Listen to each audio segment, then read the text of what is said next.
नमस्कार दोस्तों, स्वागत है आपका इंडिया अपडेट में। और आज के अपनी इस वीडियो में हम इंडिया और चाइना के बीच चल रहे तनाव के बीच नेपाल और चाइना में बढ़ते हुए नज़दीकियों के बारे में बात करेंगे।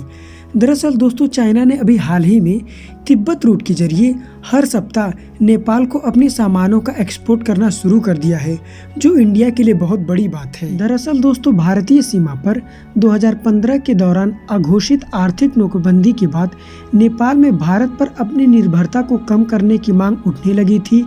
और इसी बीच चीन ने इस मौके को लपकने में देरी नहीं की और 2016 में नेपाल और चाइना के बीच ट्रांजिट सपोर्ट समझौते पर दोनों देशों ने हस्ताक्षर कर दिए थे। तो दोस्तों, आज के अपने इसी वीडियो में हम चाइना और नेपाल की तरफ से आ रहे इसी खबर के बारे में आपको जानकारी देंगे। तो चलिए जान लेते हैं।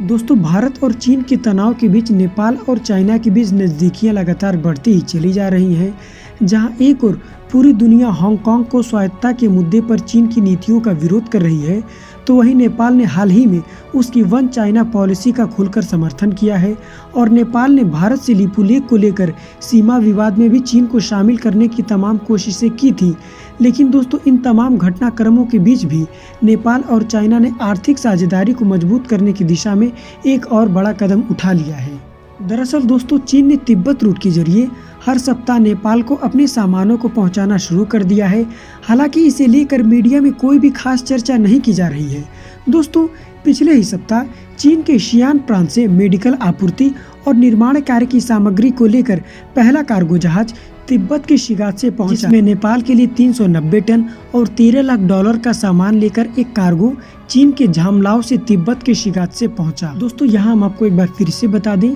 कि भारतीय सीमा पर 2015 के दौरान अघोषित आर्थिक नोटबंदी के बाद से ही नेपाल में भारत पर अपनी निर्भरता को कम करने की मांग उठने लगी थी, जिसका पूरा फायदा उठाते हुए चीन ने इस मौके को लपकने में देरी नहीं की और 2016 में नेपाल और चीन के बीच ट्रांजिट ट्रांसपोर्ट समझौते पर दोनों ही देशों ने हस्ताक्षर कर दिए थे। दोस्तों, यहाँ हम आपको बता दें कि नेपाल और चीन के ट्रांजिट ट्रांसपोर्ट समझौते के तहत नेपाल को चीन की पूर्वी समुद्री बंदरगाहों जैसे कि तियानजिन, शेनझेंग, लियांगगैंग और झांगियांग के अलावा लहासा, लांझांगाओ और शिगात्से तक सड़क मार्ग के जरिए प्रवेश की अनुमति दे दी गई थी। दरअसल दोस्तों, अंतर्राष्ट्रीय जहाज़ों को भारतीय बंदरगाहों से होते हुए नेपाल के काठमांडू तक सामान को पहुंचाने में करीब 35 दिनों का वक्त लगता था। लेकिन अब नेपाल के कुछ विश्लेषकों का दावा है कि नए कॉरिडोर के बनने से नेपाल तक माल की ढुलाई में बेहद कम वक्त लगेगा।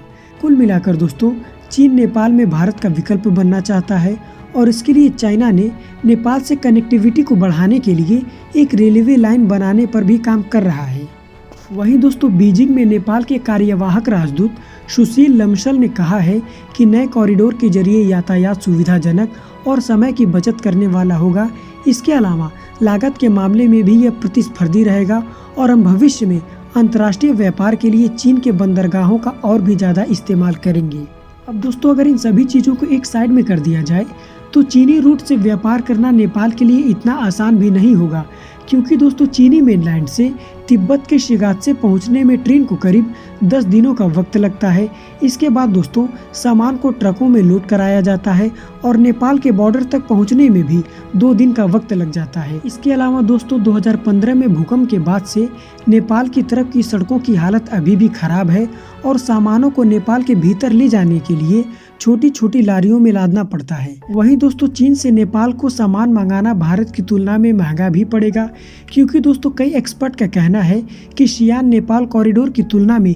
भारत के कोलकाता बंदरगाह से नेपाल तक सामान पहुंचाना ज़्यादा सस्ता और सुविधाजनक है। इसके अलावा दोस्तों, नेपाल चेंबर ऑफ कॉमर्स के सदस्य राजेश काजी श्रेष्ठ ने भी भारत और चीन में से विकल्प चुनने को लेकर सावधानी बरतने की सलाह दी है और उन्होंने कहा है कि नेपाल के व्यापारियों को चीन के समुद्री सड़क मार्ग का चुनाव करने से पहले लागत का ठीक तरह से आकलन कर लेना चाहिए। इसके अलावा भी दोस्तों, नेपाल के पहाड़ों में इंफ्रास्ट्रक्चर को खड़ा करना भी एक बड़ी चुनौती होगी, क्योंकि भ्रष्टाचार व अन्य वजहों से परियोजनाओं की लागत और भी बढ़ती ही चली जा रही है वहीं नेपाल फ्रीट फॉरवर्ड्स एसोसिएशन के प्रकाश सिंह कर्की ने कहा है कि दलालों और भ्रष्टाचारों की वजह से केरुंग से काठमांडू तक प्रति कंटेनर की कीमत लगभग 4 लाख रुपए पड़ रही है और इसीलिए हम कोलकाता वाले लंबे रूट को ही प्राथमिकता दे रहे हैं। लेकिन अगर भविष्य में इन समस्याओं का समाधान हो जाता है तो फिर से हम चीन के मार्ग पर अपना विचार करेंगे।